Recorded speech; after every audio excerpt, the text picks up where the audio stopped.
Welcome back to Bazooka Kickboxing. We're going to talk about the Bazooka Special, the low kicks. I'm going to tell you about two different kinds you can throw. We can have a setup low kick, which helps you set up your punches, or we have that style to finish the leg. Setup versus finish low kick.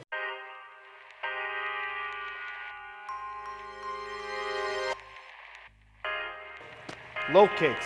We're going to talk about my specialty and how to use different setups versus finish. Just like the word that I'm using, setup. It's not meant to finish the leg, but what makes a setup low kick over the finished low kick? That's the biggest difference. And what we're going to talk about with that first is the pivot. Okay? The second is where on the shin I land and where on my opponent's legs. Yeah, but I thought a low kick was a low kick. No, there's actually so many different variations that you can throw based on your pivot, your step, and where you place it on the shin and the leg. So the setup low kick isn't meant to do damage. So I'm not going to pivot too much. I'm going to keep my lead foot a little bit more directed towards my opponent's center line. So from here, I'm going to kick around and I'm going to keep my lead side in front. Remember, I'm setting them up. I don't want to eat that right hand because the best counter to a right low kick is a right hand. If I go dig in here like this, I'm exposing myself, squaring my shoulders, which I'm now vulnerable to the counter. So you'll see me here stay long and kick. Even if Matt throws the right hand, you can see I'm still at such a far distance, he won't be able to touch me. And you can see no pivot, but I'm also hitting with the bottom part of my shin. I'm not gonna commit and get close. I wanna stay as far in long range as I can, all right?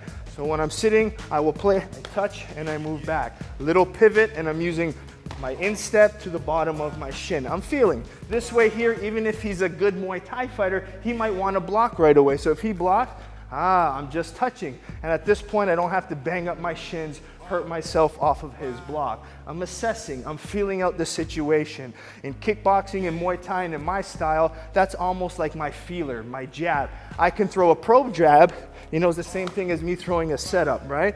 Probing and touching, seeing, analyzing, I'm assessing what he's doing, okay? Using my brain to create the openings. Now, once I have this leg and I know he's not blocking it now I know I can put a little bit more commitment into that low kick.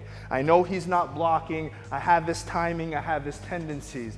So either he might come and punch and get heavy on his leg. So if he comes in heavy on his leg, hey, I got that timing off the step. He might stand very stationary and he's still not blocking. So now I have his timing. I can time him as he steps, and if he stays there, he's very stationary, 50-50 in his stance, which gives me his lead leg. If you fight a Muay Thai guy, he might be a little bit lighter on his front foot. This way, it's easier for him to block. And that's where that setup kick can be more effective, because I can kick, get him to block, and then come fire off my hands. Okay, so that's where I can use the setup. Just fire off my hands after and against a good low kick blocker. Now, if he doesn't give me that and doesn't want to block, that is fine for me, because now I'm going to start using my finished low kicks. So when I throw a finished low kick now, I'm aiming a little bit more mid-shin to just below the knee. And now with my setup low kicks, you saw me hit just above the knee. Boom.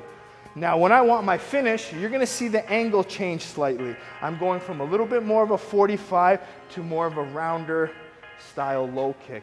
So it's coming rounder, as well as me hitting on more of the mid part of my shin, and I'm rising up on the leg slightly, okay?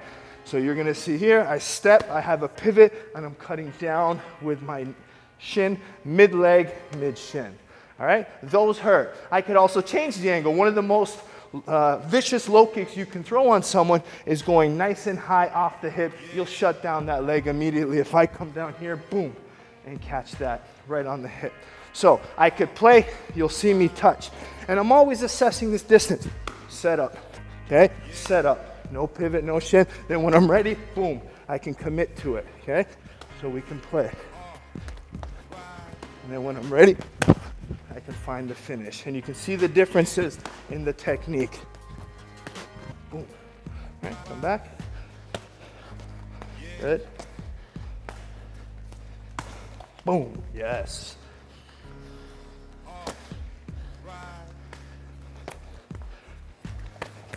Boom.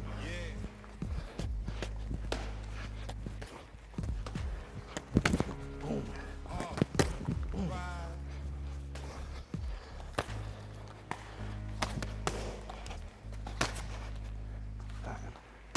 Whether you're boxing or you're kicking, you have to have setups and you have to have finish attacks, because most people are used to boxing. It's that feeler jab that I always talk about, which relates to the setup low kick. And then when you want to drop the hammer, you can do spear jabs, right hands, and that's what the finished low kick is. So just like all of your other strikes, you can change the intensity you throw it, you can change the angle you throw it, and where you throw it. And especially when it comes to kicking, you have a lot of real estate to land with. You can use upper shin, which does the most damage. And as you go down, you can still do different types of damage, but if you're looking for that optimal finish, step out, use a little pivot, hit with the higher shin. And we've seen a lot of people hurt their shins in the fights, the Anderson Silvas, the Tyrone Spongs.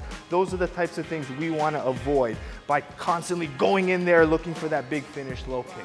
Set them up with your hands, set them up with setup low kicks, find the timing, find the rhythm, find your low kicks. All right, make sure you keep liking, keep subscribing, and keep growing the sport of kickboxing.